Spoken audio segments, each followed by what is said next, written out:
Everywhere you look. Corruption. We fight pointless wars over lies. Our future is in peril altogether. Wake up, America. You're in trouble.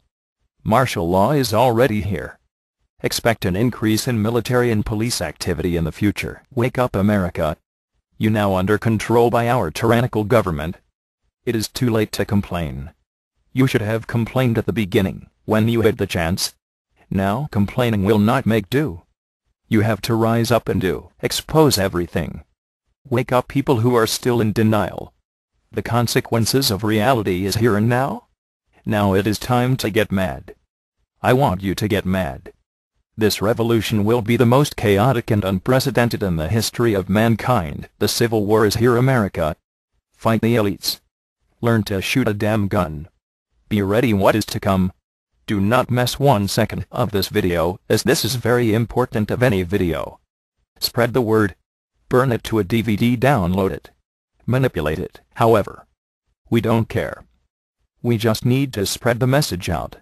All persons who are fighting against the New World Order, such as Anonymous, who has been working hard to take down the New World Order and expose everything. We are all in peril. If you think we are all safe, you must be mistaken. Not see, America is here, and it is time to take a stand. World War III is now, and the threat of nuclear war is imminent. Please wake up, and we call for Operation Wake the Masses. These events have been set up in succession, and now the New World Order is fast approaching, while Agenda 21 is now taking effect in America and throughout the world. If we lose this battle and fail to unite, then we allowed ourselves to get screwed down to the bone. Do not fall for one more trap. If you do, you will just be part of the problem Anonymous is dealing with. Global economic collapse is dangerously near. And for some of you, I cannot believe you are even sleeping well at night in the worldwide crises. I cannot even sleep well at night knowing my brothers and sisters around the world are in great danger, losing their substantial remaining freedoms we all have. This video will make you angry, weep, horrified. And this will serve as a biggest wake-up call of your life, and will change your life forever. Pay special attention to what you will see in the video. Martial law is here, and is only the beginning of this beta testing, before the military do go out and fight against us. How could some of you allow all this to happen and be so freaking scared if you protest? How disgusting and how immoral you are if you let this happen. To those who are awake and aware of the corruption, it is important to wake up the remaining peoples who are still ignoring the reality, and it's time to go all out. We will show no more mercy. We will be aggressive in our fight. We will not stand down. We will not give up. This is the biggest fight in the Anonymous era and in human history. The world will remember, and will look back at us and may say, boy, they have fed themselves up, and how could they allow evil to take over that quick? There is no more time to waste on television shows.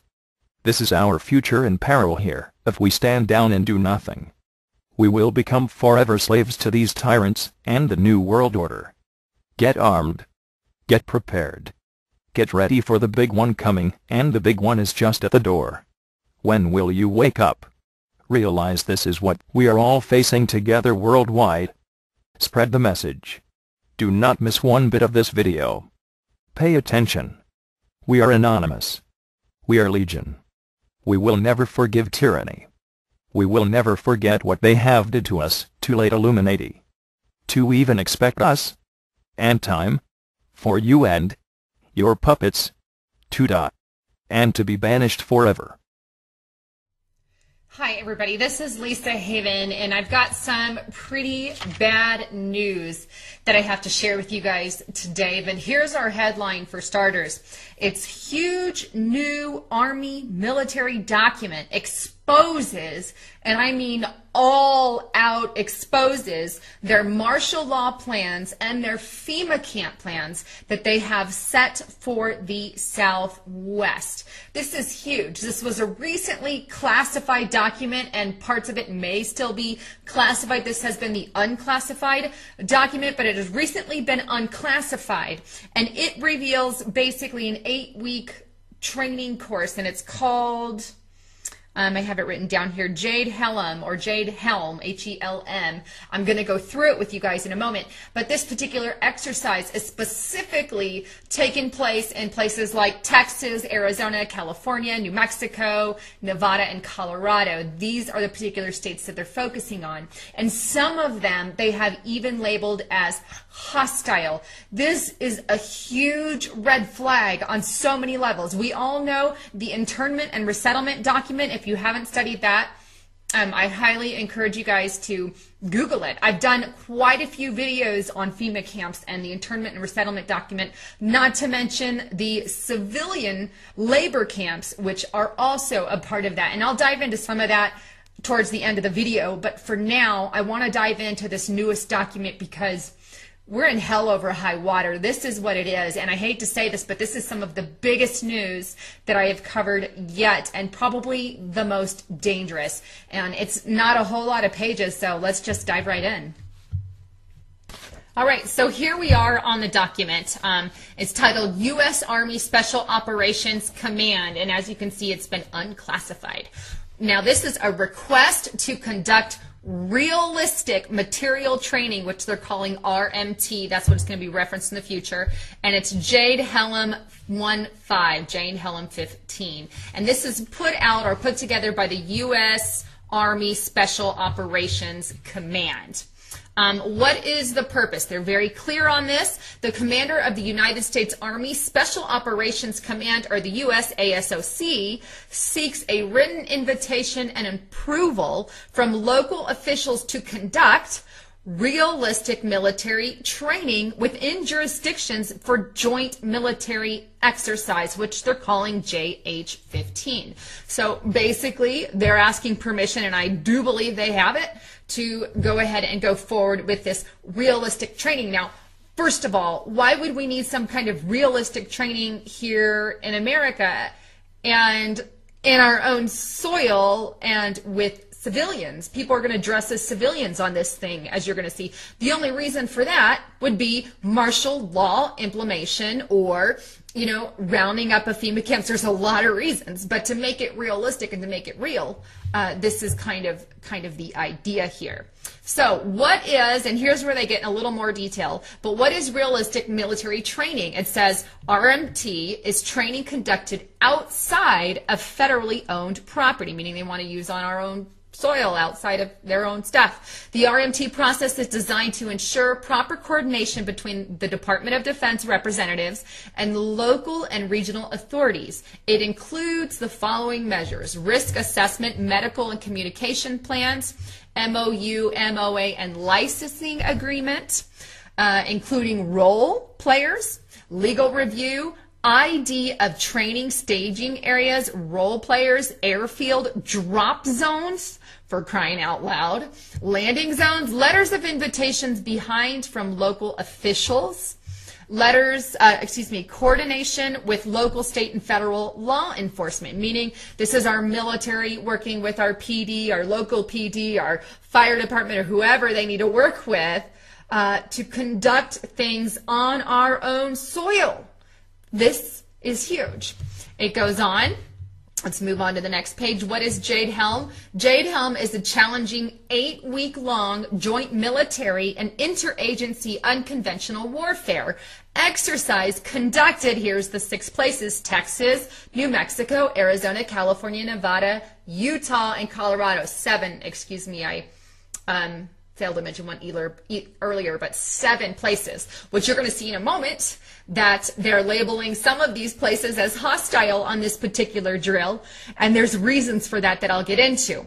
But their second bullet point here is JH is a U.S. Special Operations Command sponsored exercise to improve the Special Operation Forces UW capability as part of the National Security Strategy. It will run from July 15th through September 2015. Now, if you live in one of these 7 states, expect a huge upkick in military activity from July, August, September for about a 3-month period. And that's huge. I live in one of these states. That's 3 months of crap that we could be hearing in the air and all kinds of military personnel and drills. Here's the thing. They're getting us used to military people being in the streets. That's martial law rule number one. That's the first thing they're doing. And as you're going to see in a moment, these are normal things that we'll expect to see. Number two, they're preparing to initiate martial law and maybe even roundups. This is not a joke. It's the real deal. Who's involved and where? Here. We have the Army Special Forces, the Navy SEALs, the Air Force, the Marine Special Ops, Marine Expeditionary Units, Airborne Division. This is a little bit of everything.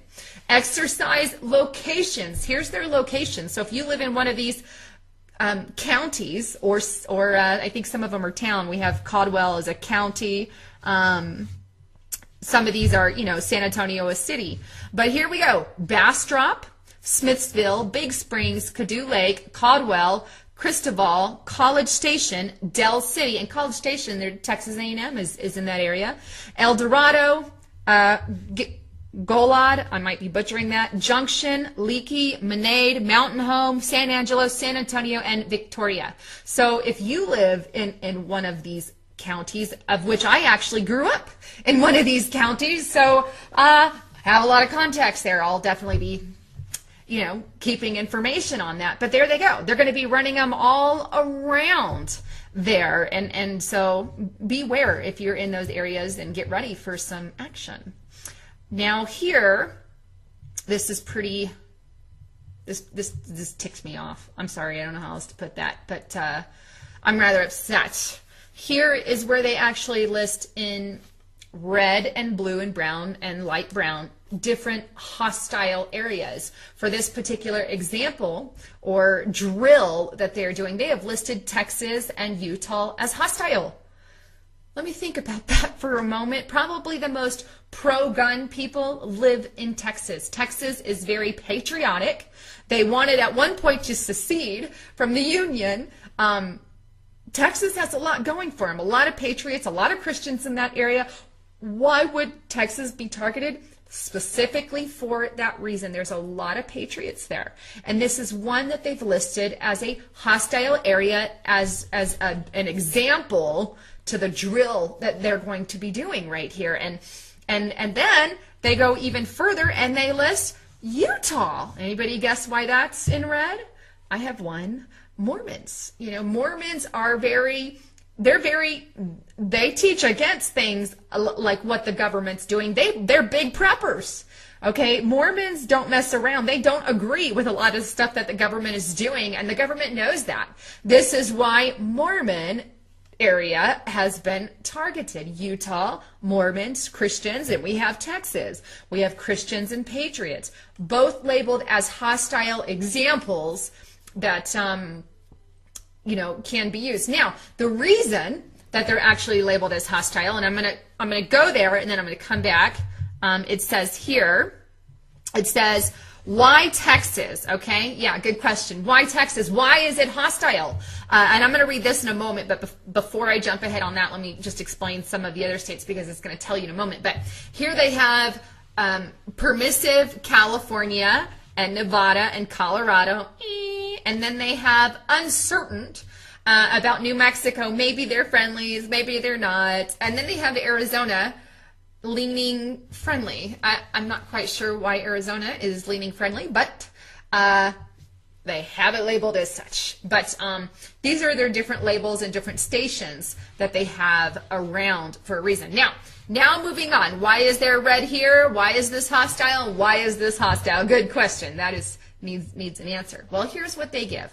The United States Special Operations Command has conducted numerous exercises in Texas because Texans are historically supportive of efforts to prepare our soldiers, airmen, Marines, and sailors to fight the enemies of the United States.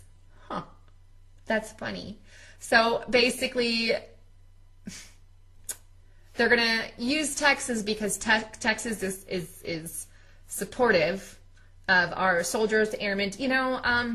Pretty much all of America is supportive of our soldiers and stuff. What we're not supportive is martial law and a corrupt government doing things like that. But I beg to differ. You're not going to call an area hostile because they are nice to military. And you know, you can make the exclamation or the debate, oh, it's because, you know, they label them as a hostile area because they're openly accepted as taking that temporary label.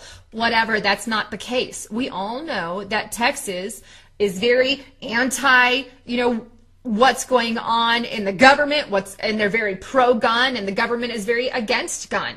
This is why they're on the list. Same thing with Utah, but they've deliberately put them as hostiles, including the entire southwest of the United States in preparation. This is what drills are for. There's no other reason. Drill is to prepare for some event that could happen in the future. Obviously, they think there is a big enough threat to impose martial law that they are going to have such a drill. This is huge, and this is an 8-week long drill. It's not no puny 2-day drill. It's 8 weeks. 8 weeks. And then it goes on to say, to hone advanced skills, the military and intelligence require large areas of undeveloped land with low population densities in order to, with access to towns. Texas, I guess, gives them that. They didn't say anything about Utah. The proposed area offers the conditions conducive to qualified training because of real obstacles to challenge the joint and IA personnel during planning and execution of their task. Challenges include operating outside the normal support mechanisms, adapting to unfamiliar terrain, operating in and around communities where anything out of the ordinary will be spotted and reported. Locals are the first to notice something out of the place. Yes, so they're actually banking on being reported, and they're banking on doing this around neighborhoods and communities. There's no other reason for that except to get us ready for martial law, to get us ready for Roundup. And then it goes on to list this pretty shocking fact: the opportunity to work with civilians to gain their trust and understanding of the issues, but it doesn't say what the issues are. So in other words, they want to work around civilians, conducting drills around civilians to gain their trust. Why would they need to gain our trust? Why? Martial law. So if they have to come in and start rounding up patriots and start rounding up Christians and start rounding up veterans, you can bet we're in hell over high water, because that is exactly what they want to do. And that's how they would get people in communities to work with them. Do you see a neighbor doing something? Say something. This is exactly the motto and the lingo that we're hearing from the White House right now.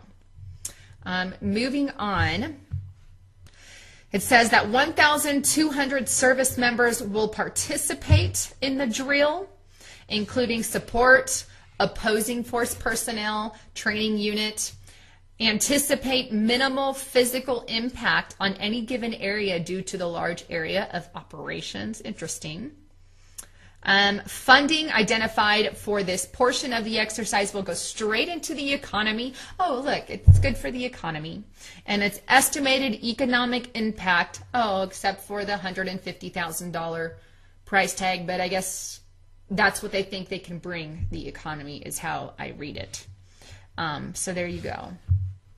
Moving on, what to expect. Okay, now this is interesting. If you live in Bastrop, Caldwell, Austin area, all of these places that I mentioned earlier, or in the Southwest area, what you can expect at night or during the day: increased aircraft in the area at night, noise complaints. Some individuals may conduct suspicious activities designated to prepare them for complex environments overseas.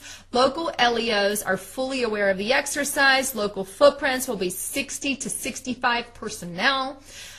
Personnel may be carrying weapons with blank ammo. Some participants will be wearing civilian attire and driving civilian vehicles. Now, why would they need that? Martial law. I think it's very, very evident here. But we're not even on the brink. We're here, folks. This is huge. This is just, here's a couple safety measures they're going to take. You can read that on your own later. if you want, and then it goes into questions and concerns and who you gonna call. I guess their contact informations, but that's the whole unclassified part that we have at this moment. And the reason that they've unclassified only this section, well, is because some in the Southwest are going to want to know why military personnel are walking around their neighborhood. So I guess all that to say that it's hitting the fan. I mean, it really is. And I wanted to bring you this document and show you it page by page because it's not that long. It's, I think, 8 or 9-ish pages if you include the last one, or 12 pages total, actually. But anyway, this is a huge red flag. Now, what I want to do is just, I said I would kind of briefly touch on a few documents. Let me pull them out because I got them here. And the first one, you guys have seen this before. It's the Internment and Resettlement Operations document. I've gone through this on numerous occasions, but just to hit a couple briefs on that page, there's actually diagrams on it that show what the FEMA camps and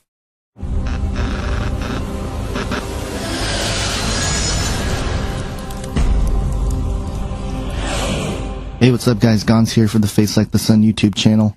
Obama has declared cyber terrorism as a national emergency. And this came out yesterday. I wanted to make sure that it wasn't just an April Fool's joke, but apparently this is real. There was an executive order that was published by the White House that declares this, and I have the document here, and it says here, quote, I, Barack Obama, President of the United States of America, find that the increasing prevalence and severity of malicious cyber-enabled activities originating from or directed by persons located in whole or in substantial part outside the United States constitutes an annual and extraordinary threat to the national security, foreign policy, and economy of the United States. I hereby declare a national emergency to deal with this threat. This is no surprise after it was reported by RT back in February 10th that the White House creates new cyber agency in effort to combat computer hacks, and more recently with things we've been covering here with Googletopia, Internet Fascism is here, and I'll put a link to that video in the description section, and also net neutrality, which basically creates a cyber panopticon situation. Now, the whole point of this sanction was to be able to go after any international hackers that may be trying to get into the United States network systems, whether they be government or business-related operations. And what they are allowed to do now is they can pinpoint the individuals or groups that are trying to hack, and they can basically freeze their money and they can go after them.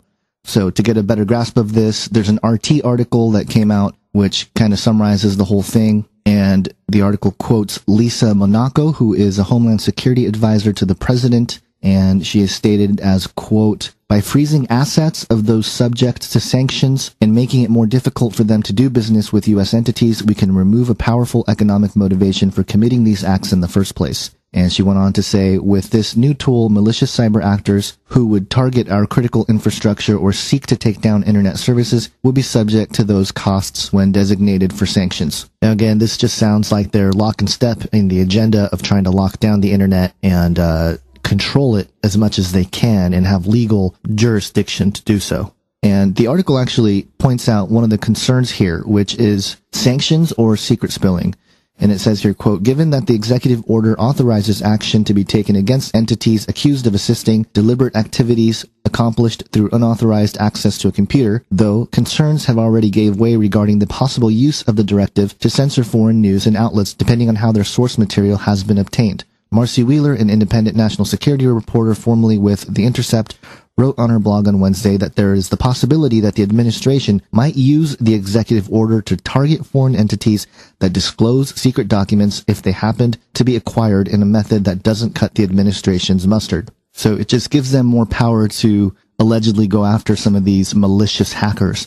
A couple problems with this, though, and again, the article points it out. This article is really good. I will link it to you guys. First off, this doesn't account for the number of hacking that's going outward. The United States government or, either independent or government hired hackers from the United States going into other nations and, pulling up documents and things like that that are probably illegal to do. It doesn't address that issue. But also, it says here, aimed at United States activists, question mark.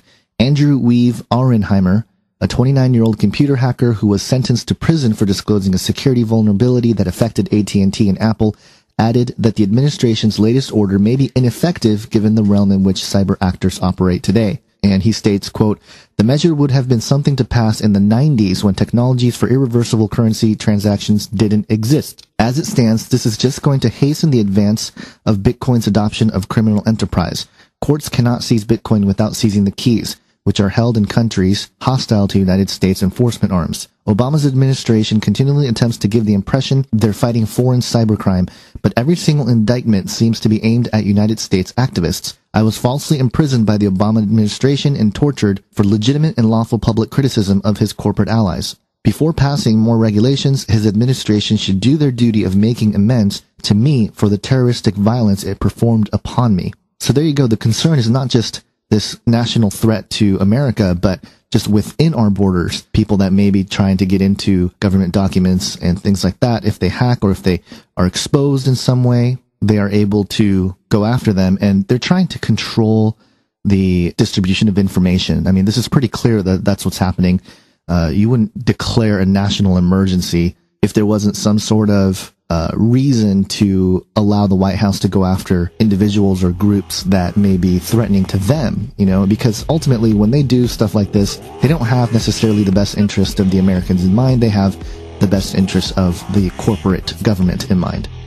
And of course, cyber terrorism is probably just another excuse for the corporate war machine that is the United States to continue all of this wars and rumors of wars.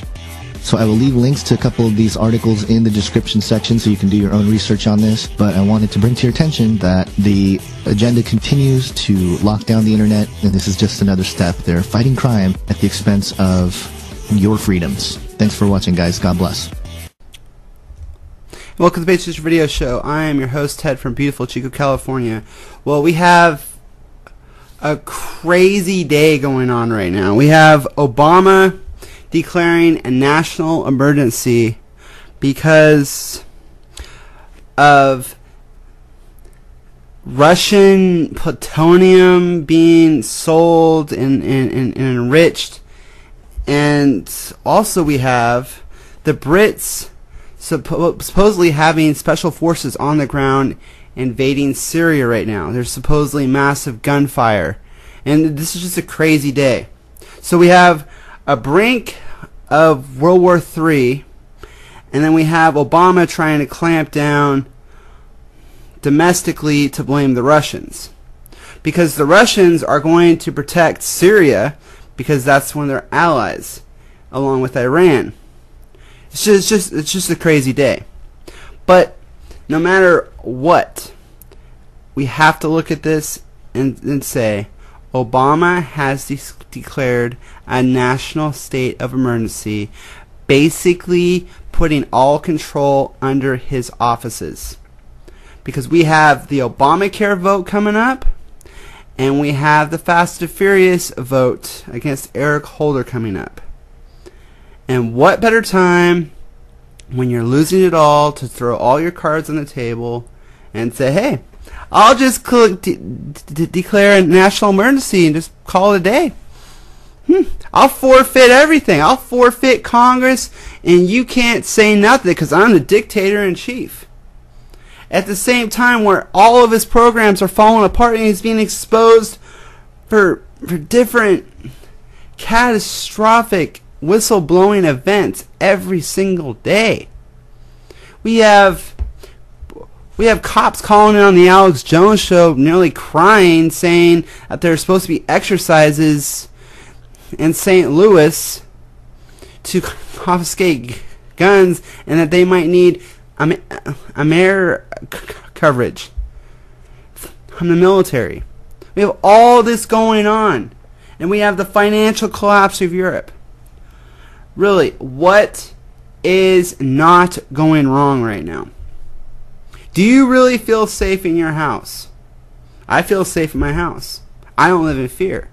But really, looking at this massive influx of just crazy news every day.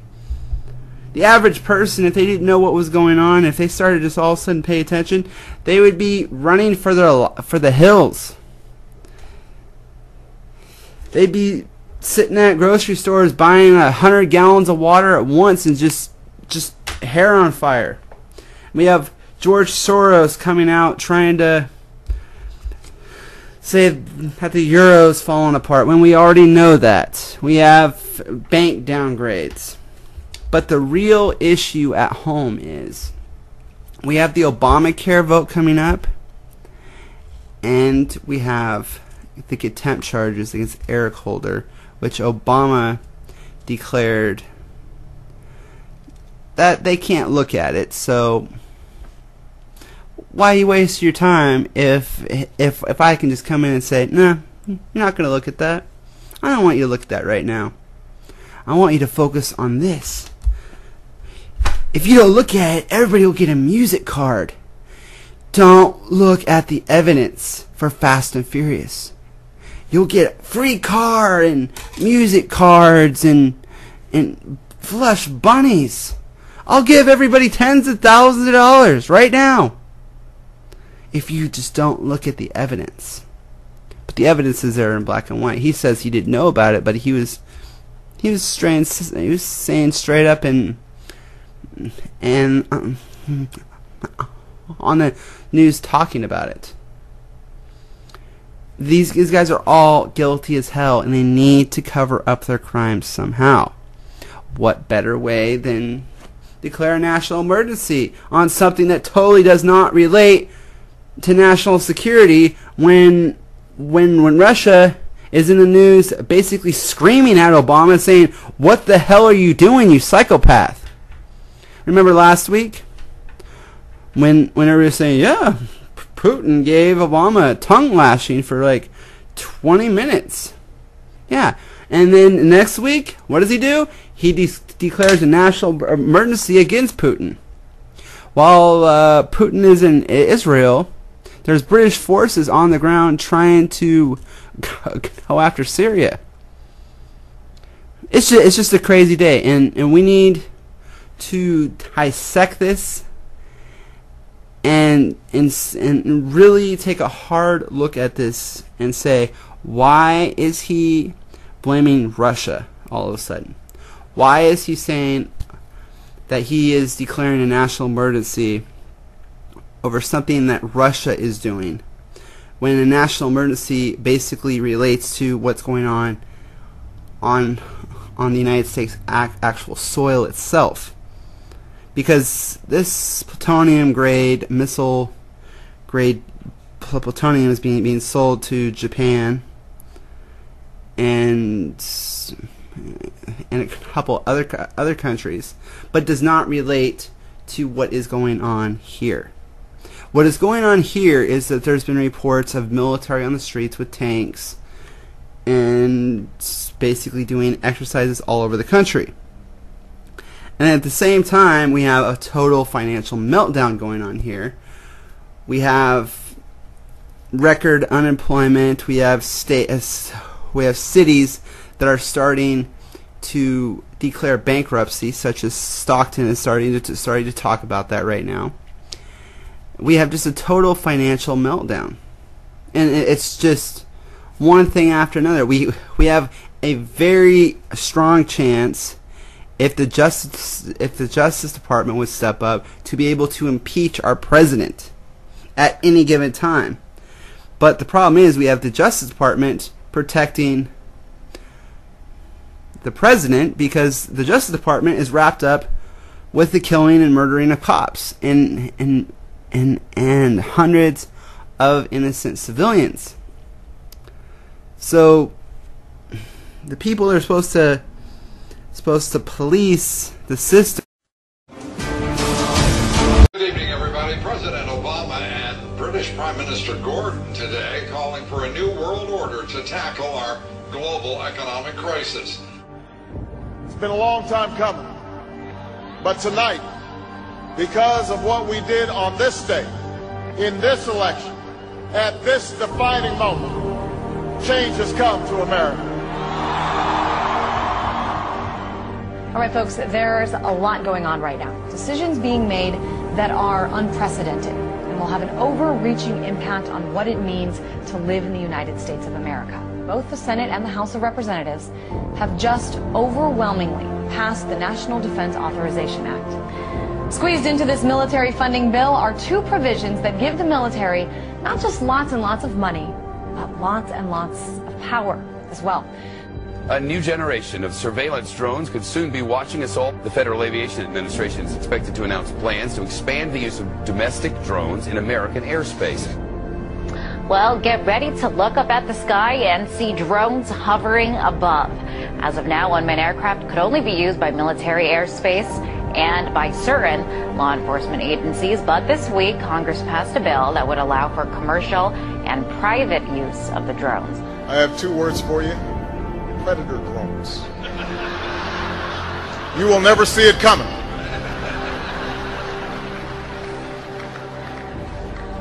You think I'm joking?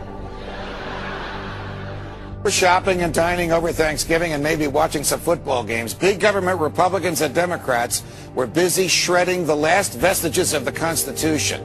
Senators John McCain and Carl Levin want to enact a law that would declare the entire United States of America a battlefield for the military. They're talking about inserting the Army into domestic law enforcement. Senator Lindsey Graham, who supports this bill, says, quote, "The homeland is part of the battlefield, and people can be held without trial, whether an American citizen or not." The Department of Homeland Security buying ammunition, now looking to purchase another 21 million rounds of ammunition.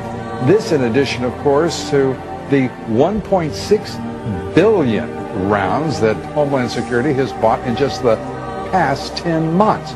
Now, to put all of this in perspective, the military used approximately 70 million rounds each year of the Iraq War. 70 million rounds in a war. If you look at what the Department of Homeland Security has been purchasing over the last year, it comes out to like 1.6 billion rounds of ammunition, more than 7,000 fully automatic assault weapons, 2,700 MRAP type vehicles, and now drones.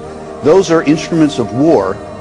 Department of Homeland Security's, who are they going to fight a war against? Something happened.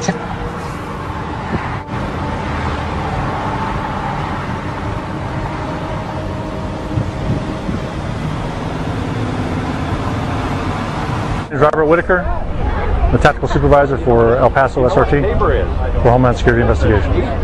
Well, we have our big vehicle out here. It's an armored vehicle. It's an MRAP vehicle. It's mine resistant, ambush protected is what it stands for. This is what we use to deliver our team to high-risk warrant services. The affirmative task we have now is to actually create a new world order. Important breaking news out of Boston: a pair of bombings rocked the finish line at the historic Boston Marathon. It was never meant that we would have this gigantic police force from the federal government. I mean, we had martial law up there, FBI and all these agents coming in and closing things down, going to people's houses. Do we close down cities because there's 10 murders over the weekend in Chicago? We don't do that. But here we close down a whole city, not even allowed to go to a baseball game. I mean, I think it's very, very scary when I look at some of those pictures. The military likes to perform war games, so that's why we're seeing military on the streets practicing. They are actually practicing. The tanks that we see on the streets and the National Guard patrolling neighborhoods and the practices that they're doing with our local police department, this is all in preparation for martial law, so that when they do actually lock down the country, they've got everything secured.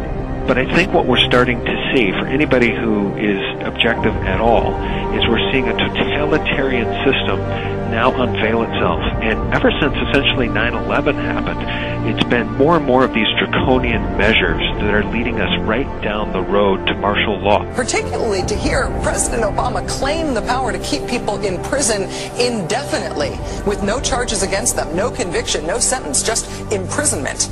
It's particularly stunning to hear him make that claim in the middle of a speech that was all about the rule of law. This last week, the U.S. Congress passed a bill which repeals classic comitatus, which means that we have now institutionalized and codified martial law.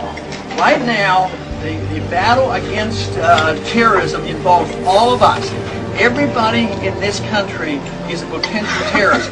We don't even understand freedom anymore. We are a country that is headed towards socialism, totalitarianism, beyond your wildest imagination. I have to tell you, I'm doing a story tonight that I wanted to debunk these FEMA camps. I'm tired of hearing, you know about them? Sure. I'm tired of hearing them. I wanted to debunk them. Well, we've now for several days done research on them. I can't debunk them. I don't know anything about them.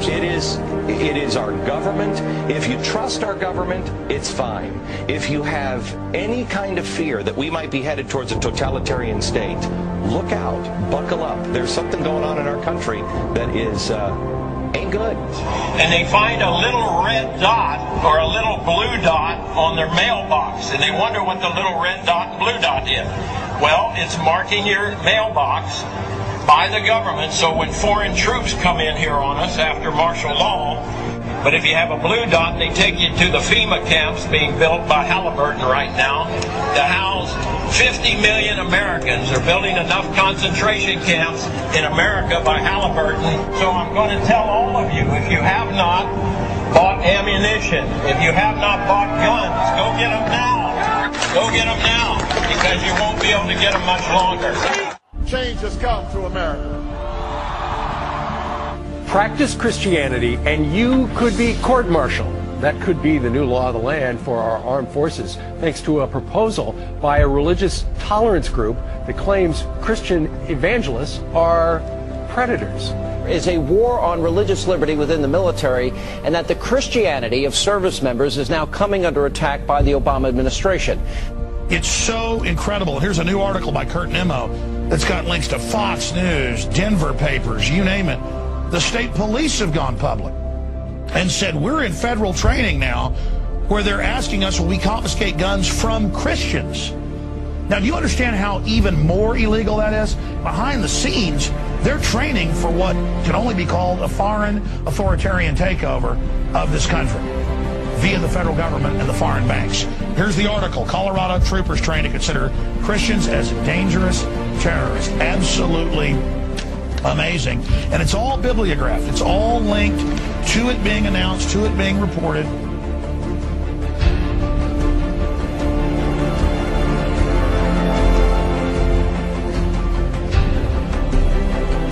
The company has now implanted 2 workers with microchips to monitor their movements, causing some to charge invasion of privacy. The company says it's merely a layer of security beyond key cards and clearance codes. I don't get one of those soon. Well, joining me now is Lance Ulanoff, editor-in-chief of PC Magazine. Lance, this sounds like some freaky science fiction book. Tell us what this is about. These 2 workers have microchips? Right. Well, this is very, very real, and these microchips are about the size of a grain of rice. They get injected into your skin.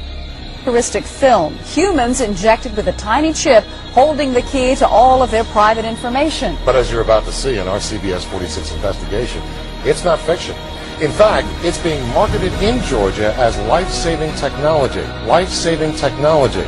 We have a Florida family who are really pioneers in a brave new world. They have volunteered to be the first ever to have microchip identification devices implanted into their bodies. It is the first implantable microchip for humans that has multiple security, financial, and healthcare applications. One thing I would just suggest, I'm just an outside soon-to-be investor. I love this idea, by the way, Scott. I think this... The Northside Independent School District in San Antonio has put tracking chips in the ID badges for more than 4,000 high school students.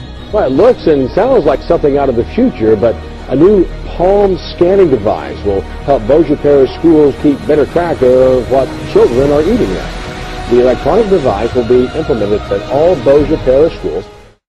Now we're seeing a complete totalitarian takeover of the United States of America. Now we've been talking about this for years now. This is the police state. This is the police state. This is what a total breakdown of our society looks like. But we're seeing all of this intensify. This is all intensifying around the Second Amendment. Should we be able to own guns or not? Let's take guns away from the people.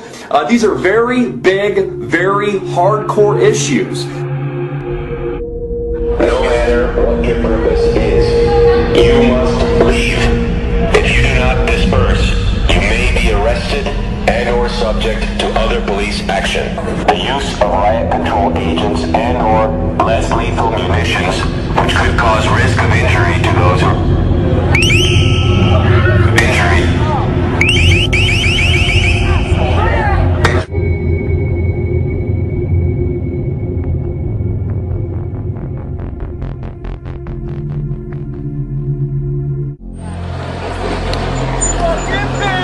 Wall of police now moving in.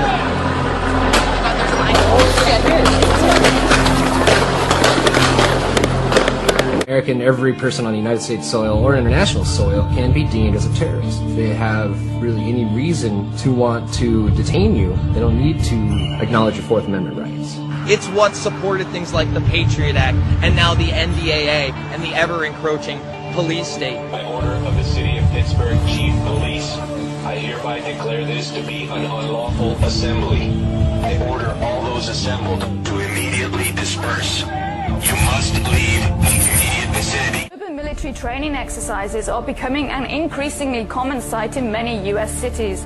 The Department of Homeland Security has spent the past year acquiring more than 1 billion rounds of high-performance ammunition. Do these developments suggest concerns over a potential terrorist attack? Are they preparations for widespread social upheaval?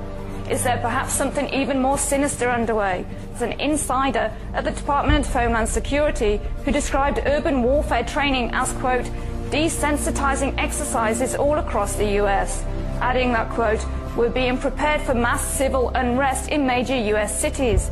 DoD will be expected to help when we're requested.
If we don't act now, we're going to lose all our rights. And I'm not trying to scare anyone. You don't have to believe what I'm telling you. You can look it up for yourself. You can ask questions. I mean, that's what being a free democratic society is all about, is asking questions. And, you know, they don't have the answers for them because it's all there in black and white. You read the bill and it tells you exactly what's going on. So, and if enough people start questioning, then they're going to have to rescind the bill. I mean, I don't want my family growing up in an oppressive society where they can't walk outside and breathe fresh air without someone pointing a gun at them. And they might say that that could never happen, but why would they put that language in there, giving them the authority to do it if they didn't have any intent on using it? So, don't believe what they tell you. Because our forefathers left England because of the very things that are going on in our government today. And I served my country. I got an honorable discharge from the Army, and I swore an oath to protect the country from all enemies, foreign and domestic. Now, these people that are operating in our government right now are criminals. And you don't have to agree with me. You can disagree with me, but time will tell. And if we don't do something, like I said, if we don't all stand up and participate in our free democratic society, you're going to lose your rights, and you're going to lose them quick. They're devaluing the dollar. The Federal Reserve is printing money, which they don't have the authority to do, regardless of what Congress says they do. It's in the Constitution. They do not have the authority to print paper money. That's in our Constitution. So whatever you hear on TV isn't what the reality is. And the people need to stand up and unite and stop this, because you are losing your rights as we speak. They got H.R.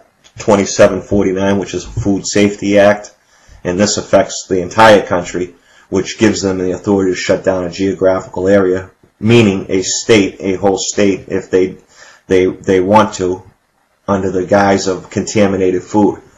They can stop all forms of transportation in and out of the state. They can destroy vehicles. They can declare martial law, and they can shut restaurants down. They can shut down supermarkets. And I'm not going for it. And I know there's a lot of people out there that are upset and they don't know what to do.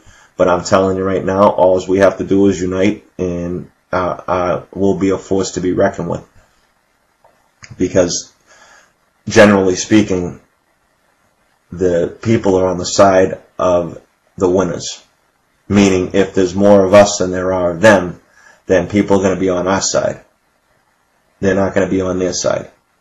Because that's how people are. It's the nature of them, and the government knows that. They've done studies. They figured those things out.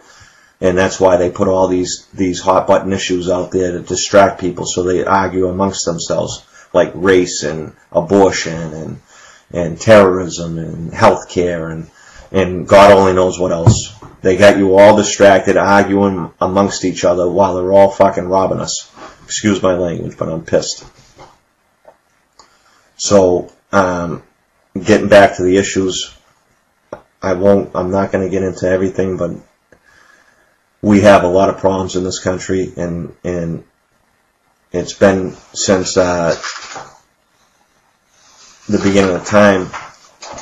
The majority of problems arise from greed. So that's the starting point. Abraham Lincoln said, the money powers prey on the nation in times of peace and conspire against it in times of adversity. And we're in times of adversity right now. And that's what the Federal Reserve is doing. And they're not the only bad guy out there, but they have exceeded their authority by printing money. It's in our Constitution. They don't have the right to print paper money. Our founding fathers knew the hazards of that, and they specifically put it in the Constitution to make it criminal to do so, because it happened before in this country. And they stopped teaching stuff in school, and people don't know. I talked to people today, they didn't even know what martial law was. They're like, what's that? And when I told them, they couldn't believe it. So, I mean, you figure it out.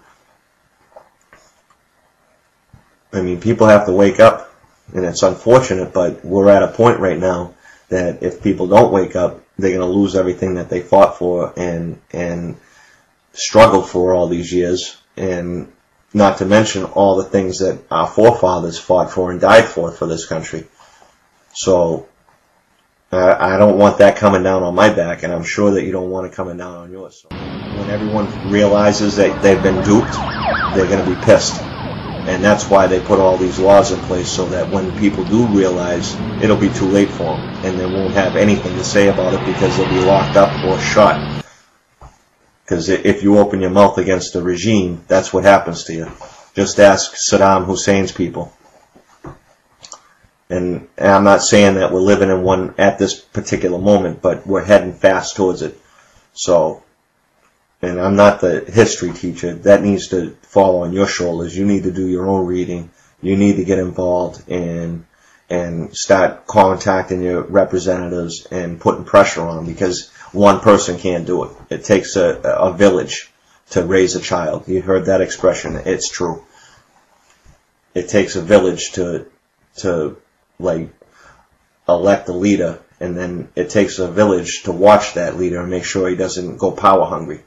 And that's where we fell off.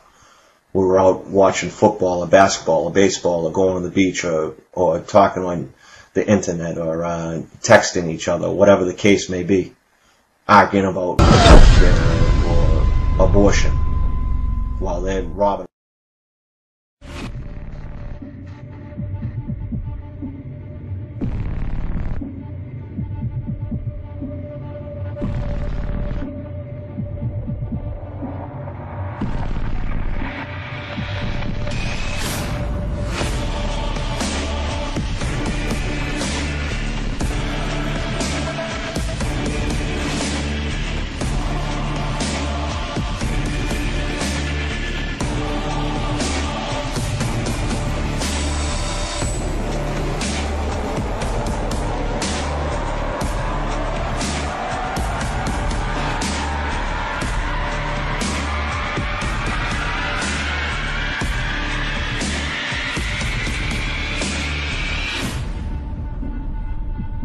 Ever reasonable to restrict constitutional freedoms in the name of fighting terrorism? In our opinion, no. And now the plain truth. As you've seen on our show, the government at times tells you lies. The deception is historic and continuous. The government needs to be exposed because it cannot be trusted to expose itself. We live in exciting and fearful times. Most of you today are not afraid of big crime or big business or big labor. Rather, most of us are most afraid of big government. All right, folks, there is a lot going on right now. Decisions being made that are unprecedented and will have an overreaching impact on what it means to live in the United States of America. Who could want a government that punishes people for speech, that lets its own agents write their own search warrants, that fights wars just to keep the military-industrial complex busy, that debases all you own by printing worthless money and putting it into the stream of commerce, that gives away more than half the tax dollars it collects, and that, despite express provisions in the Constitution to the contrary, permits the president to lock up whoever he wants and to throw away the key. The president saying he can secretly kill Americans and have bags put over our head and have us thrown into black vans to disappear forever. Or look at the TSA on the airports groping people. Look at the drones in our skies. Look at Army checkpoints now, the end of Posse Comitatus. We see the president signing legislation to charge people with felonies if they protest at national security events. You know, people ask, is this martial law? Yes, we've been under a soft form of martial law with secret arrest, warrantless spying, protesters getting beaten up, all of these type of things going on for a long, long time. Now they're telling us torture is good, secret arrest of citizens is good, the government taking over infrastructure is good. They don't deny all this stuff that we warn people about forever being real now. Ron Wyden and Mark Udall of Colorado, two Democratic senators, came out today and said, hey, you know what? We know things you don't because we're on an intelligence committee, and Americans would be, quote, stunned to find out how the American government is applying the Patriot Act. Documents just released indicate police departments across the country do track cell phones without bothering to get any permission from a court. After reviewing 5,500 pages of records, the ACLU says police agencies, large and small, often obtain cell phone data without court permission. If the government wants it, it needs a search warrant. If it gets it without a search warrant, it has committed a crime. A crime. Obtaining a warrant can slow down that process. Oh, it's going to slow the process down if we have to ask for have to ask a judge, can we search authorized cell phone records to find a missing person? Call me. A cell phone warrant, it usually took me about 15 minutes. Once you've written one, you've written all of them. You know, warrants are in our Constitution. You need to get a warrant before you search or seize anything. But apparently the Constitution no longer applies, The ACLU saying in the report this has become big business for service providers. The practice is so common that cell phone companies have manuals for police. If my cell phone company is going to give up my information, I think they need to send me a note in the mail, say, we gave your information to a third party, because they always tell you, we're not going to give your information to a third party. But they also found training manuals, like one from the Iowa City Police Department that says, in quotes, do not mention to the public or the media the use of cell phone technology or equipment used to locate the target subject. The manual also advises not to put this stuff into the police reports. So, doesn't that make you feel safe? Law enforcement is doing something that they know would probably cause public outrage and which they know raises legal questions. So their solution is not to stop doing it. No, of course not. Their solution is just to hide it from you. Unless they suspect me of a crime, the police do not need to follow me. That's why they need probable cause. And people say, what do you have to hide? I don't have anything to hide, but the police don't need to follow me if they have no reason to think that I'm in Al-Qaeda. And by the way, I'm not in Al-Qaeda. You know, it's just another sign of our ever-expanding surveillance state. One that's being sold to the people as a buffer against terrorism. But the truth is, it's being used by law enforcement all the time to track people that have nothing to do with a terrorism-related investigation. It started with the FBI, and the government said, oh, we have to let the FBI do it because they're tracking terrorists. Now, it's no longer terrorists, it's every case, any conceivable case, and it's no longer terrorists, and it's no longer just the FBI, it's all the local police as well. So, there you have it. That's how we destroy our Constitution right in front of our eyes. The ACLU's most recent info sheet says that 1.7 billion, with a B, emails, phone calls, and text messages are being intercepted and stored by the U.S. government. Now, the CIA, or the Central Intelligence Agency, prides itself on being the best spying machine in the world. But how much are new technologies that, you know, we're all growing to love, growing to depend on, making the job easier for them? Be it social networking, a variety of gadgets that we all use that are now connected to the internet, like your PlayStation, your smartphone, your GPS. Soon enough, even more devices inside your home. And then they had the Secretary of Defense, they had the CIA director in there, Petraeus, saying, oh, we're working with industry to have bugs and tracker systems built into all appliances. Your dishwasher is going to be listening to you. Watch what you say. We don't need warrants anymore. It's a really scary world of scary possibilities out there, and Congress is ready to counter it, with over 50 cybersecurity bills introduced just in this congressional session. But is this threat being overblown? Are we conflating different threats onto one gigantic apocalyptic scenario just to line the pockets of defense contractors and create a massive cybersecurity complex? So far, nobody in Congress has actually provided evidence that cybersecurity legislation of this nature really is needed. There are a lot of folks who stand to benefit from comprehensive cybersecurity legislation, especially if that legislation comes attached with big spending. Well, if you thought that SOPA and PIPA were bad, just wait until you hear about cybersecurity legislation working its way through Congress. It's called CISPA, or the Cyber Intelligence Sharing and Protect Act, also known as HR 3523. Here, Microsoft, Facebook, Tech America, they're on board. How come? Well, it tells the internet companies, look, our bad. We didn't mean to go after you guys, okay? You're giant corporations as well. We're totally happy with you guys. What we want to do is go after anyone that dares to cross the government, and we know you guys would never make that mistake. Now, you might think, come on, are they really going to do that? Hell, yes, they're going to do that. Let me give you a perfect example, WikiLeaks. If they have a law like this, they can just simply come in and tell the ISP provider, look at this law that we have, it's over, shut down WikiLeaks. But also, did you notice they snuck in private entity? So if you're a threat to a private entity, they might also shut you down. And under the veil of doing things for cybersecurity purposes, they would allow companies to collect and monitor private communications and then share them with the government or anybody else. A company like Google, Facebook, Twitter, or AT&T could intercept your emails and text messages, send copies to one another and to the government, and modify those communications or prevent them from reaching their destination if it fits into their plan to stop cybersecurity threats. So what it does is it essentially carves out a cybersecurity exception to all of our privacy laws. So in the end, if they pass this, instead of passing PIPA or SOPA, well, they might have the same effect in terms of shutting down our sites, and they also have the second effect of merging business and state even further together.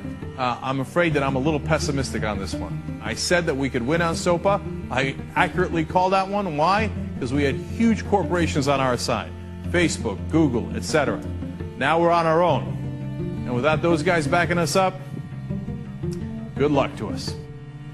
Starting Thursday, July 12th, ISPs, Internet Service Providers, will be spying not just on your bandwidth, right, but specifically on what you are downloading. You are giving them an unfettered, unchecked right to cut off your service based upon the claims of copyright holders who have been shown time and time and time again to make false claims. And there's no recourse for you. Well, I think that online piracy is a red herring. These transnational content companies make more money than ever. Look at how much money is made from legitimate music downloads via iTunes. They're making a fortune, literally, billions of dollars every year in legal download revenue. And they're saying that they need to crack down on pirates, but really they want to crack down on internet communication itself. Talking Points member reports that Facebook has started to ask certain users to upload photos of their government-issued ID cards. That includes passports, driver's licenses, work or military IDs will also do.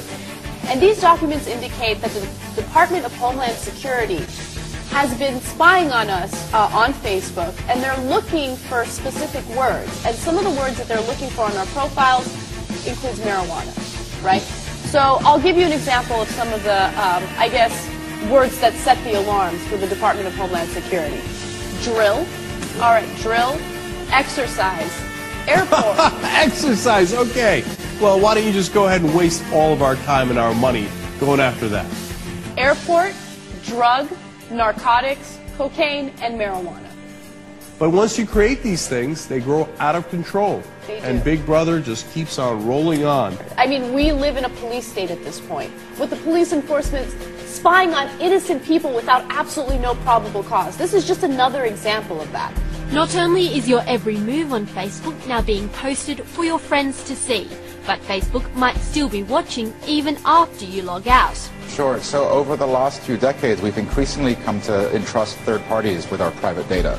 All of these companies have been trusted by us, and they're collecting data about us in many cases and storing it, in the cloud or in some data center. And once the data leaves our possession, it's really up for grabs for the government. A new AP investigation has revealed that the NYPD was spying on activists as far away as New Orleans. Now, if the NYPD is traveling down to New Orleans to monitor a protest and tracking Muslims all over the Northeast, then one can only imagine how they're reacting to the Occupy movement. It's being called intelligent CCTV, surveillance cameras that can pick out suspicious behaviour in a crowd and stop terrorists before they strike. Researchers in Reading are leading the world in developing the new technology. Researchers at Reading University think they've got the technology to spot the terrorists before they strike. First, there were eyes on the street, and now there are eyes in the skies. The Director of National Intelligence has given the go-ahead for the nation's spy satellites to be used regularly by U.S. civilian agencies and law enforcement. Now the Department of Homeland Security wants to monitor anybody who's leaving the United Kingdom, not just Americans. Now, those who are traveling to Mexico are also going to be sharing personal details, especially if they're flying to Mexico City or to Cancun. And if any travelers are pondering a vacation in Cuba or the Caribbean, be prepared to give over your info too. This is an excuse to collect everybody's information about the TSA. Turns out they're not just doing these things in airports anymore. They're now doing them at ferries. They're doing them at bus stations, on subways. So are you ready to just start having TSA everywhere that you go? Yeah. Oh, the part I found most interesting is that they've been working with ICE. So, you're going to get your papers inspected while you're being fondled.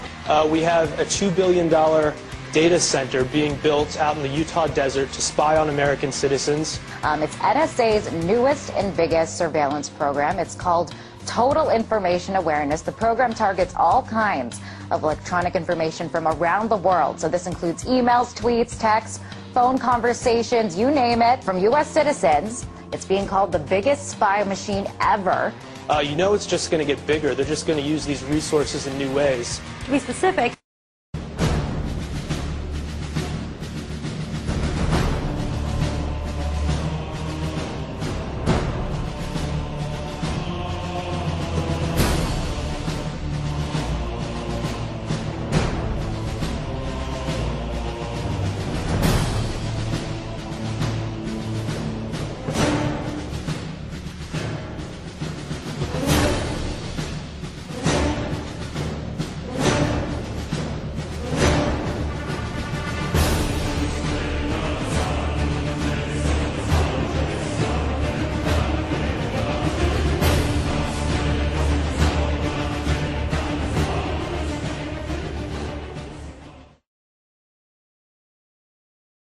After all, I have not gotten any more mail, any more emails on any other subject than this one that is before us today.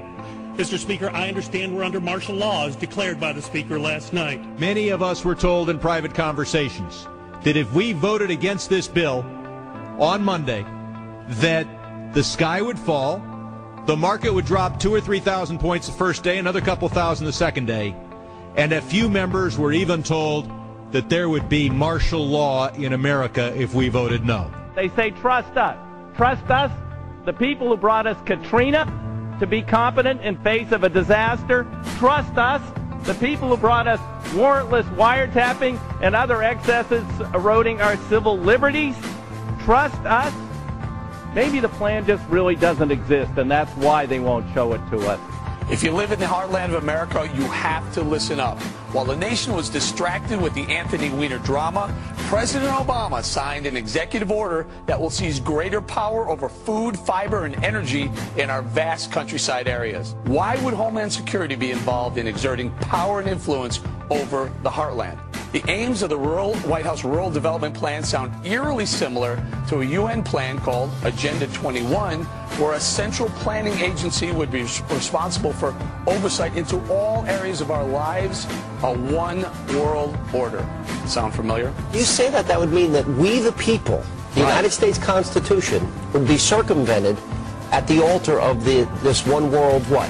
One world government, one world secondary. We would be, our sovereignty would be subject to the dictates of the World Trade Organization, the World Bank. This is AIG, Goldman, and you know what? The Bavarian Illuminati, the Trilateral Commission, Goldman Sachs, and the Queen of England are not all bad. Goldman can be the first to rally hard enough to fix itself.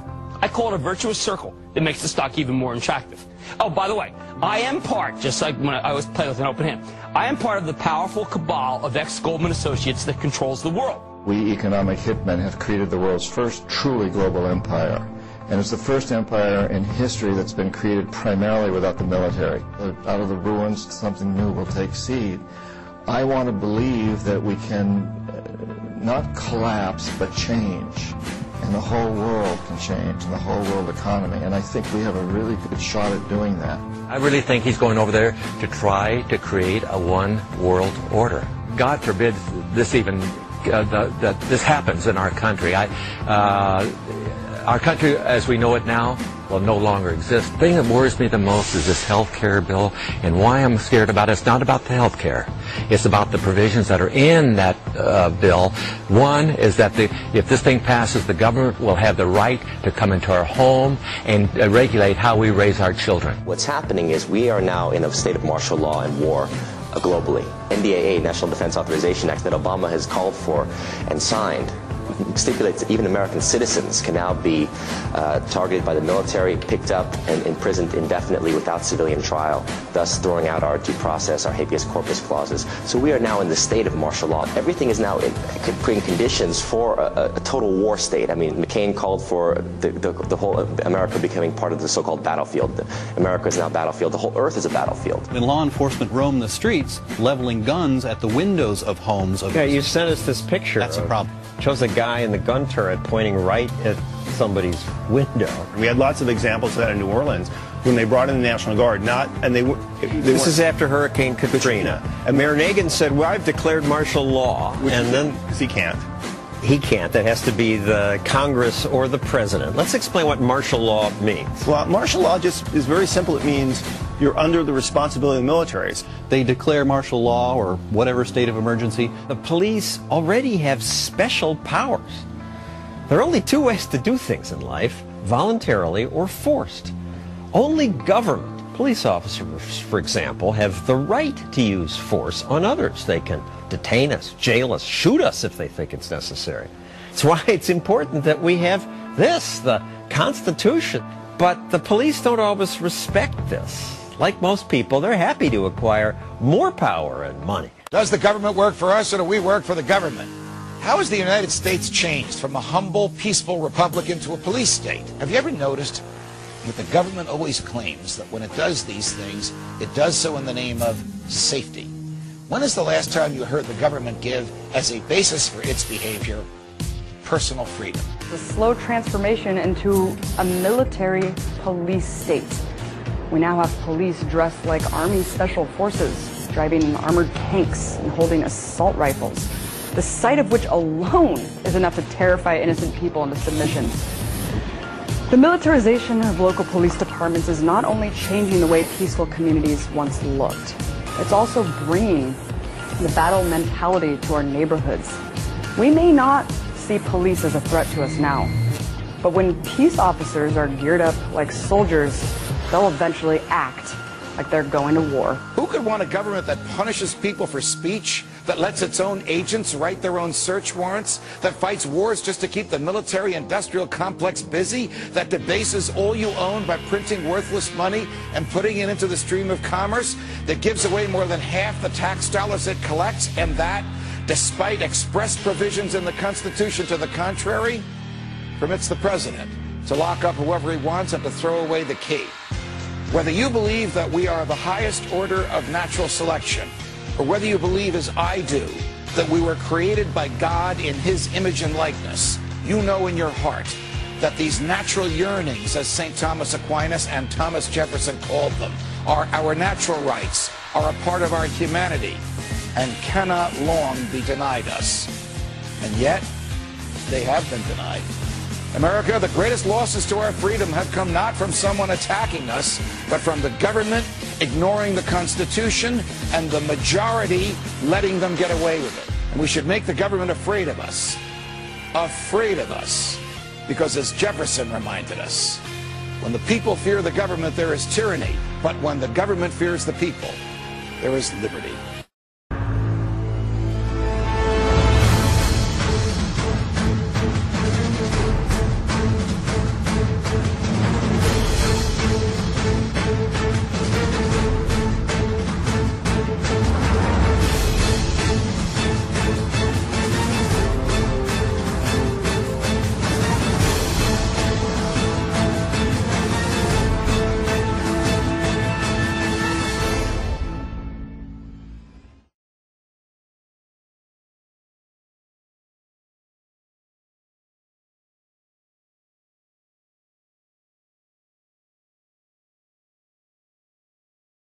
Hi, everybody. This is Lisa Haven, and I've got lots of information that I want to cover today. I literally have piles of stuff on my desk here, so excuse me if I have to rumble through some of that.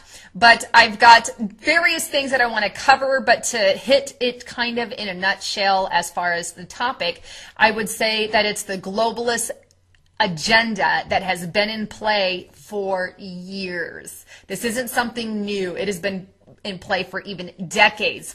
And not only that, but evidence and proof and hardcore documents that prove that America is basically going to hell in a handbasket. I'm going to cover everything from, our Second Amendment issues to a CIA document, and you guys are going to love this, back from 1974, that basically proves the depopulation agenda even started then. But to dive into that later, here we are, Agenda 21, and even more so, so much on the forefront. But before I get ahead of myself, let me start with some of the main goals of the elitists, those in power. Those are in our leadership all across the world. But one of those goals, and these are in no particular order, but I know that there's attack on all these things.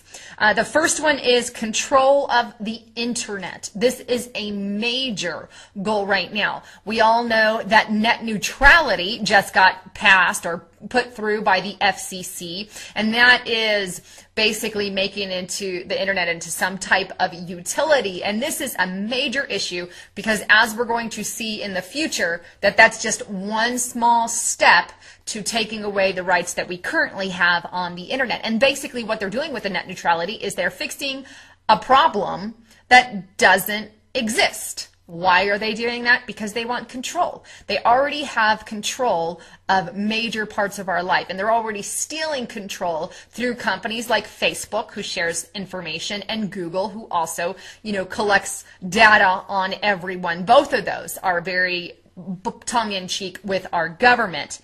On top of that, other things that I want to mention is there are threat warnings of a cyber attack from people like Janet Napolitano. We have Obama making statements. We have the FBI sending out warnings. We also have the director of the NSA who had said stuff about a possible cyber attack, which could go, you know, any particular way. But if you guys Google any of this stuff, you can find some of these quotes on there from these people. But all that to say that if they are warning us of a cyber attack, could it be that some kind of false flag, covert operation that's blamed on another group of people, probably terrorists in this case? But we know the government is behind the false flag. Could there be a false flag attack on our internet in order to control it? That is going to be their key into control of the internet. If they can have somebody hack the system, if they can have somebody break into our cybersecurity somehow and maybe cause power outages or whatever the case may be, then the American public will scream, yes, we want control of the internet. And this is a huge issue, and we need to keep in mind that these things are false flags as an ends to a means. And one of those goals right now, and I think it's a top priority goal, is to gain control of the internet. And why? Obviously for the power. And second, they want to control media, like me, like other YouTubers out there telling the truth, like, you know, organizations like Before It's News, like Depka Files, like Alex Jones, like they want them all shut down. And that's kind of the agenda there.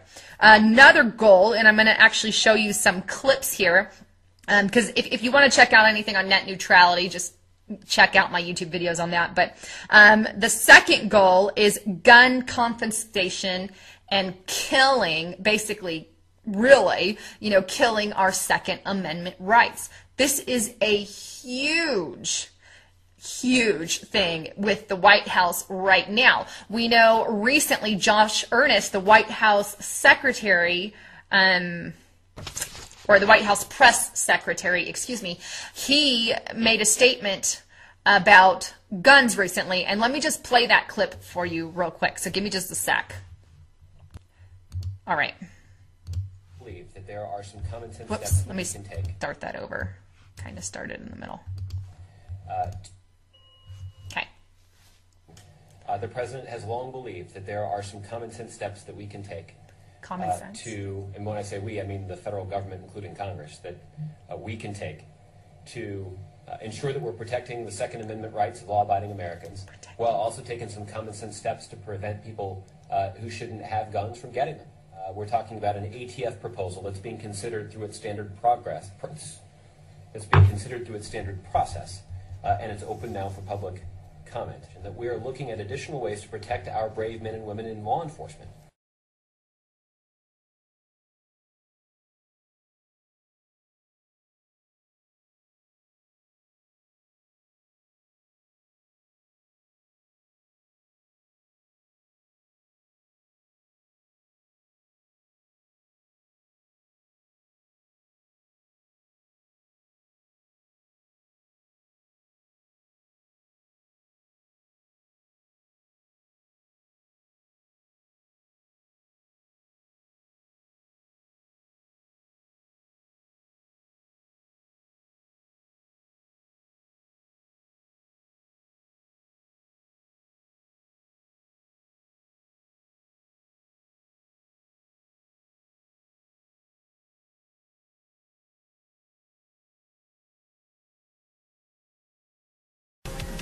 Would you like to see all the executive orders that have been put into place to take over our nation, to have complete control over us, to take away our rights, round us up, and put us where they want us?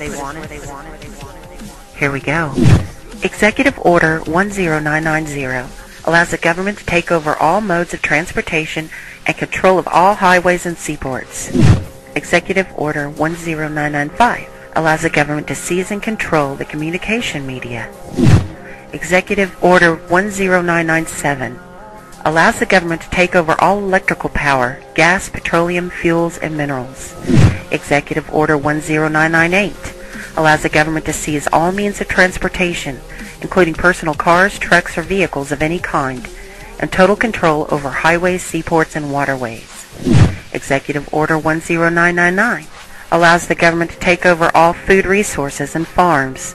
Executive Order 11000 allows the government to mobilize civilians into work brigades under government supervision. Executive Order 11001 allows the government to take over all health, education, and welfare functions.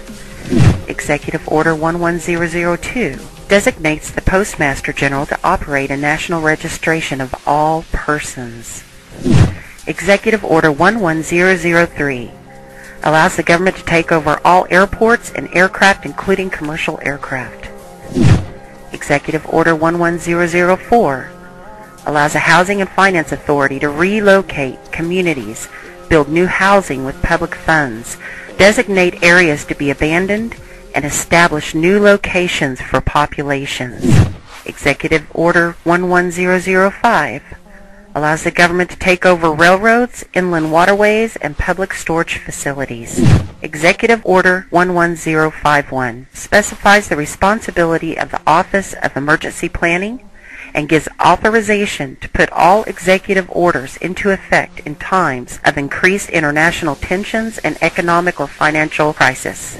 Executive Order 11310 grants authority to the Department of Justice to enforce the plans set out in executive orders, to institute industrial support, to establish judicial and legislative liaison, to control all aliens, to operate penal and correctional institutions, and to advise and assist the President.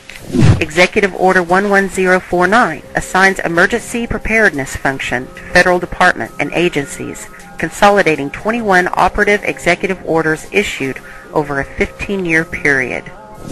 Executive Order 11921 allows the Federal Emergency Preparedness Agency to develop plans to establish control over the mechanisms of production and distribution of energy sources, wages, salaries, credit, and the flow of money in U.S. financial institution in any undefined national emergency. It also provides that when a state of emergency is declared by the President, Congress cannot review the action for 6 months. The Federal Emergency Management Agency has broad powers in every aspect of the nation. General Frank Salzito, chief of FEMA's Civil Security Division, stated in a 1983 conference that he saw FEMA's role as a new frontier in the protection of individual and governmental leaders from assassination and of civil and military installations, from sabotage and or attack, as well as prevention of dissident groups from gaining access to U.S. opinion or a global audience in times of crisis. FEMA's powers were consolidated by President Carter to incorporate the National Security Act of 1947 that allows for strategic relocation of industries, services, government, and other essential economic activities, and to rationalize everywhere you look, corruption. We continue to fight pointless wars over lies, and we are killing innocents and letting our children die in wars just to ensure the Federal Reserve can continue their petrodollar scandal. We are sitting idly by while these crooks continue to loan fake money out to us at interest, stealing our homes, and enslaving our children. Let me make this extremely clear to all of you listening. Many corporations, especially the Federal Reserve, used the government to steal $17 trillion from your children. Your children did not have that money. They are now debt slaves. These people have stolen money from your children that are not even born yet, and sold their freedoms. They have enslaved you and many around the world. Wake up, world. And they did all of this by counterfeiting money and loaning it out at an interest. They have stolen hundreds of trillions from people around the world. Have you heard about Microsoft's Xbox manufacturers in China? They had to install suicide nets outside their buildings to ensure their employees don't jump out of the window to commit suicide. These are the conditions your children in the U.S. will be working under when the debt is soon owed, and it will be owed. It is not a matter of if it will be owed, but it is just a matter of when. And it will happen as soon as the United States economy collapses, which will happen very, very soon. And if you think because you do not live in the United States this does not affect you, you are wrong. And you are next. The only way we can stop this is if we all unite together and fight it. People of the U.S. are waking up to the Federal Reserve scandal, and the powers that be are currently afraid of retaliation. And that is precisely why they trying everything they can to disarm us. You know how the media has been saying gun violence has been out of control and at an all-time high. They are not simply twisting the truth here or exaggerating. They are absolutely bold-faced presenting lies to you. First off, realize, gun violence in the United States has always been shockingly low. And gun violence has dropped by 49% in the last 11 years. The already absurdly low gun violence in America has literally dropped in half. In half. The fact they are saying that it is at an all-time high perfect demonstrates how biased the government and the media is. If this doesn't prove to you that they have an agenda, then nothing will. Do you remember how the media keeps repeating that there has been 74 school shootings since Sandy Hook? Those 74 shootings were not even mass shootings like they claim. Most were suicides and none of them even took place at a school. Not a single one. They are presenting lies to you, America. When will you wake up? At some point you have to ask yourself, why would the government fake 74 mass school shootings involving children? If they get our guns, we will lose the fight against them. And they will take away absolutely all of your freedoms and you and your children will be forever slaves. And don't forget they purposefully put you and your children into that debt. And because the Federal Reserve is present in all countries, the other countries of the world are next soon after. This plan is called the New World Order. It is the same New World Order the Vice President of the United States called for on national TV a month ago. He said we need to strive for and complete the New World Order. This is also the same New World Order President George Bush and President Kennedy said is our country's lifetime goal. And the same New World Order George Bush said on national TV said will happen no matter what we do, and we cannot prevent it. This has all been a long-time plan. The Federal Reserve and their partners want complete control of humanity. We cannot let this happen. They want to rule over us, like kings and queens. And humanity will be forever lost to enslavement by a bunch of tyrants who have publicly admitted they want to kill off the majority of the population so the masses are easier to control. They are going to wipe your bloodline completely off of the earth. He'll tell you the order of things to happen. The enslavement will follow immediately after guns are taken away and you cannot fight back. If they cannot get the guns before the economic collapse, then they will wait until the economy collapses. When the economy collapses, people will be starving, there will be looters and shootings. The government will insist on taking guns away to help, and as soon as the guns are taken away, then we will fall into a complete dictatorship. Do not fall for it. Remember, they are the ones who caused the economic collapse to begin with. This is the same tactic used on Germans and it worked.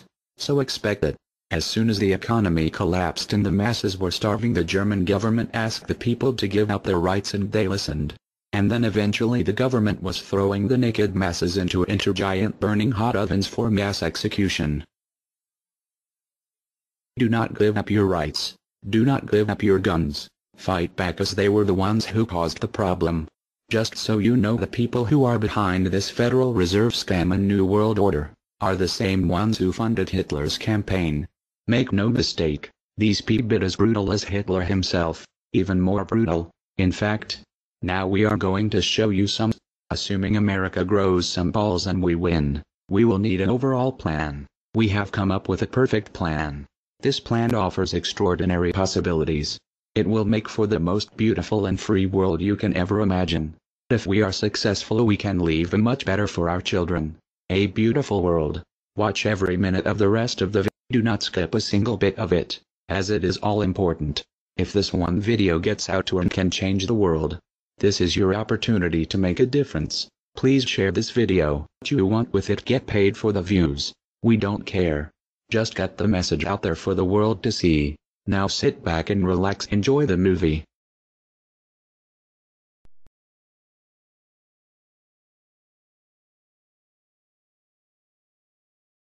To you? Makes perfect sense. Okay. Anybody else want to throw anything out at us? Sir? I think you're an anarchist, so you don't know it yet?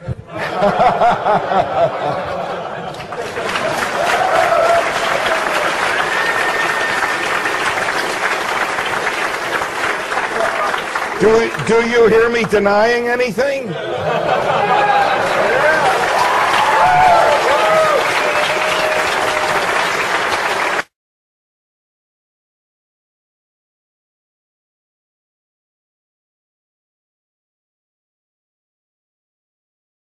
Many people, when they hear the word anarchy, think of chaos and mayhem. So they assume that an anarchist must be in favor of disorder and violence. That is the complete opposite of the truth. Most objections and complaints about the anarchist or voluntarist philosophy are not actually about the philosophy itself, but result from people misunderstanding what the philosophy is all about. To illustrate a few points, we will use the example of two fictional islands. Authoritania, where there is a ruling class or government, and anarchia, where there is no ruling class of any kind. We will use these islands to examine several common misconceptions about anarchism. Lots of people think anarchy means every man for himself, or survival of the fittest, or the absence of any social cooperation or organization. They think that anarchy means everyone has to be self-sufficient. This comes from the false assumption that some kind of government is necessary for any organization to occur. Whether it's part of a republic, a democracy, a kingdom, or a dictatorship, a ruling class issues orders called laws and punishes anyone who disobeys them. That is not cooperation. That's domination. It's one group forcing its will on another. Authoritarianism can be used to force people into organized patterns, but that does not mean that people are incapable of organizing their activities without being forced. The most productive and useful examples of organization that we see today are anarchistic in nature. No one was forced to build the grocery store you go to. No one was forced to produce or sell anything in it. Everyone involved in the vastly complex operation of growing your food, transporting it, displaying it in the store, and selling it to you, everyone involved participates voluntarily, working in exchange for money. You and all the other store customers choose freely which store to go to and what to spend your money on. This purely voluntary arrangement allows for an amazingly complex degree of organized cooperation without anyone being coerced to participate. In contrast, under government, a very small group of people comes up with an idea and forces everyone else to participate in it and provide for its funding with tax dollars. In the authoritarian version of a supermarket, the ruling class would tell people what to produce and how much, what prices to charge, and they would tell customers what they must buy and what they must pay. Anyone who did not comply with the centralized master plan would be punished in some way. That is how government does things. Which one of these would you prefer? Another common but incorrect assumption is that if there were no ruling class or no government, people would have no way of defending themselves against common criminals or foreign invaders. Again, this is simply not true. The government version of protection is inherently hypocritical. Governments will use their hired law enforcers to find and lock up some of the private thugs and thieves and prevent them from preying on people. But every ruling class gets the money for its operations by way of taxation, demanding money from its subjects and punishing those who don't pay up. Oddly, every ruling class insists that it needs to be able to forcibly control and extort money from people in this way in order to protect them from private criminals who might try to forcibly control and extort them.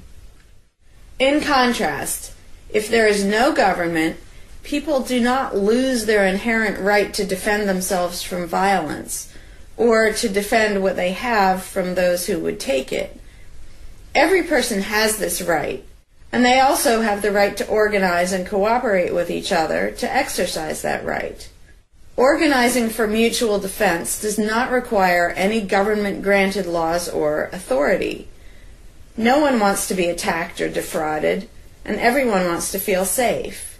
Whether each person takes this on himself or herself individually, or whether they hire and organize others to do it on their behalf, it can be done on a voluntary basis. Those who insist that government is necessary often claim that if there wasn't a government, then smaller private gangs would spring up to enslave and rob people. Organized crime gangs exist along with government, and most people do not understand the dynamics between them and how government enriches and empowers organized crime while appearing to fight it. Black markets enrich organized crime, and money allows them to buy government protection. There's no reason to think they would do as well in an environment of freedom where they would have fewer ways to make money and would be up against both individual and organized armed citizens. A criminal gang that's recognized as such has far less power than a gang whose aggression is perceived to be legitimate and proper. And that's the gang we call government. When thuggery is called law enforcement, and thievery is called taxation, and self-defense is called crime and terrorism, then even the widespread ownership of firearms can't do much to stop the aggression. Imagine a private gang trying to do the things that government does without the aura of authority, and imagine how a well-armed population would respond to this. The gang would fail quickly and dramatically. Another concern that people have when they first consider the idea of a stateless society is that some people are truly malicious, destructive, and sociopathic. The concern is that these people would be free to do anything they wanted and no one would stop them. But this concern is again based on a basic misunderstanding of human nature. Wherever we have a government ruling class, we still have freelance thieves and thugs who are not deterred by the laws of the politicians.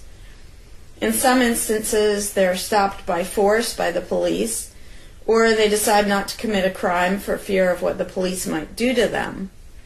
What makes this deterrence work is not the legislation or the official badges, but the simple threat of harm to the sociopath. It really makes no difference whether the threat comes from the police, or another citizen, or even another criminal. A sociopath doesn't care about laws or social rules.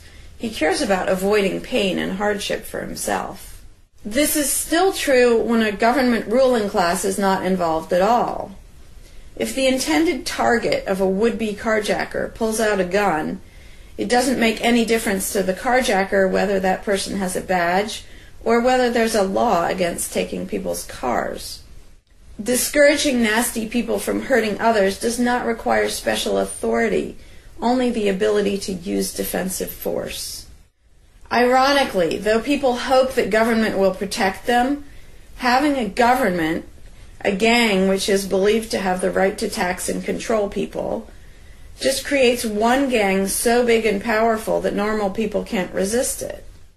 In short, to create a huge gang and then give it societal permission to control and extort people with the hope that this gang will prevent theft and thuggery is simply a self-contradictory idea, but that's what government always is. Some people might assume that if people organize for mutual protection and defense, then that's what government is. But there's an essential difference.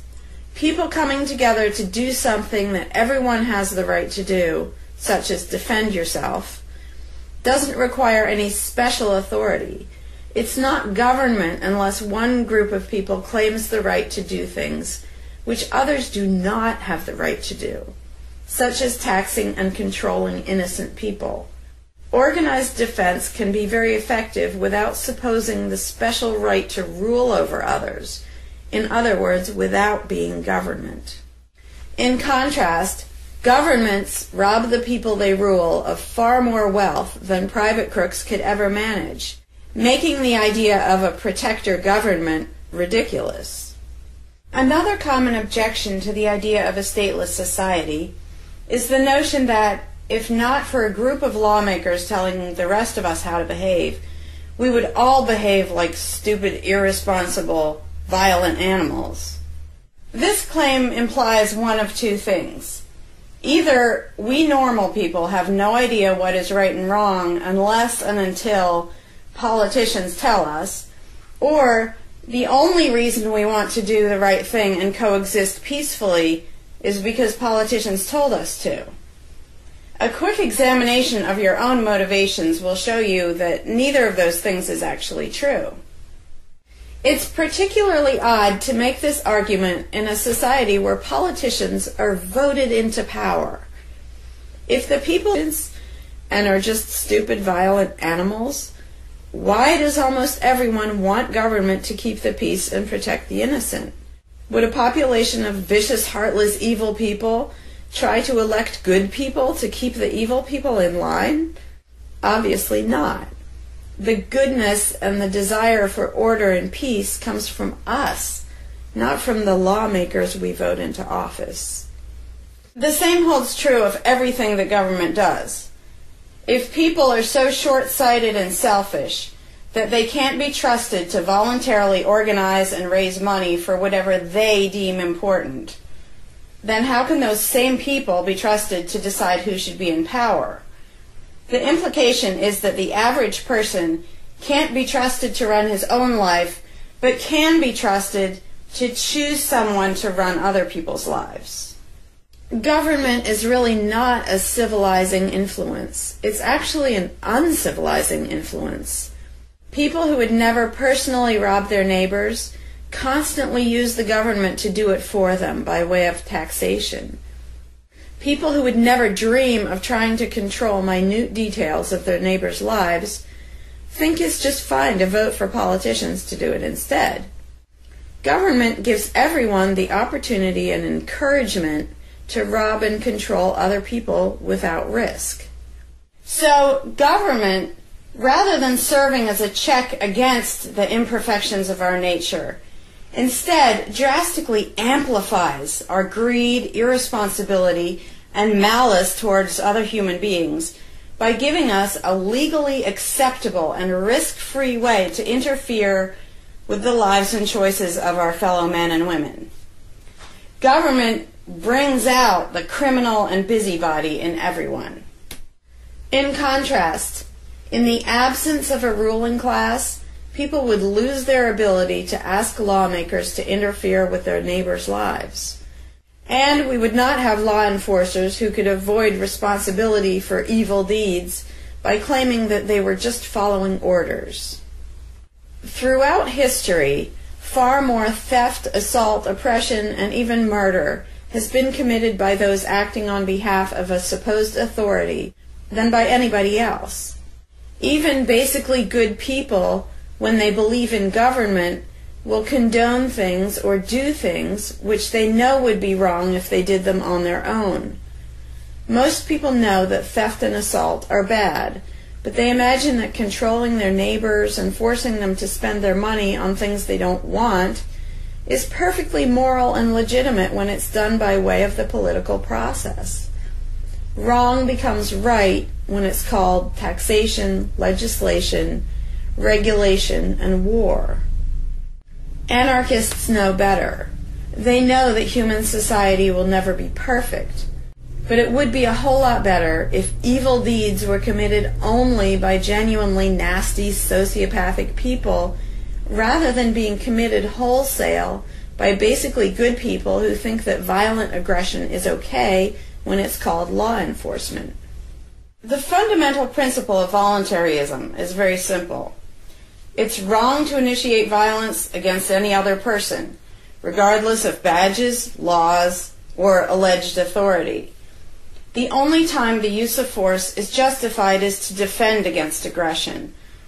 Almost everyone understands this on a personal level, but they've been taught that this basic rule of social living does not apply in the game of politics and government. Most people already know how to get along with others, and most people want a peaceful and just society. Our morality doesn't come from politicians making laws. Our ability to organize and cooperate doesn't come from the ruling class. When people escape the belief in government, they don't suddenly turn into violent animals. Our inherent right to defend ourselves and our ability to defend ourselves is not served by government.